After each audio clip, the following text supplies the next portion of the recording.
সামনে শীতকাল আসছে, অল্প কিছু সিজন ফ্লাওয়ার বেশ ভালো লাগে, যেগুলো আমি অনেক কিছু করতে পারি না কারণ সময়ের অভাব, আর সিজন ফ্লাওয়ারের একটা যত্ন নিতে হয়।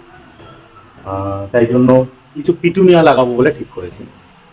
বেশ কিছু টব গতবারে ফেটে গেছিলো, তাই কালকে কিছু টব কিনে নিয়ে এসেছি, মাটি তৈরি করব। পুরনো টবের মাটিগুলো এখানে রেখেছি, এটা আবার ছেলে নেবো, গাছের শেকড় বা উঁচু ইটের টুকরো যেগুলো আছে ছেলে নিয়ে মাটিটা আবার ব্যবহার করব। তার সাথে আরও কিছু জিনিস, সেগুলো দিয়ে আজকে সারাদিনে মোটামুটি এটাই আমার হোমওয়ার্ক। এখানে বালি আছে, এটা মাটি, আমাদের এখানে গঙ্গার ধার পলি মাটি, একটু আঠালো, একটু তাই বালি মেশাতে হয়।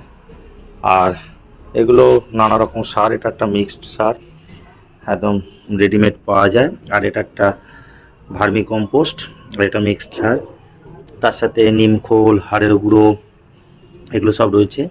আর এটা গোবর সার, ওই সবজি, কলার খোসা, ডিমের খোসা, তরকারি সবজির টুকরো, এগুলো প্রথমে পচিয়ে তার জলটা গাছে দিয়ে দেওয়া হয়, তারপরে বাদবাকিটা এখানে রাখা হয়। এগুলোও মেশাবো, টুকটুক করে নেবো।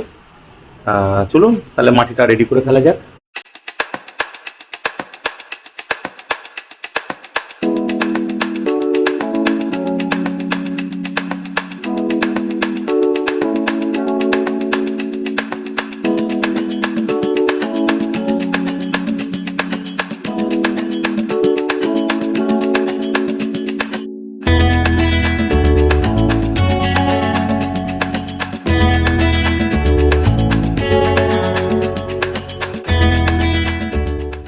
আপনারা কি ভাবেন বইয়ের কথা শুনে বাসন মাজা, জামা কাপড় কাচা, ঘর মোছা এসব ছাড়া আমি কোনো কাজ করি না?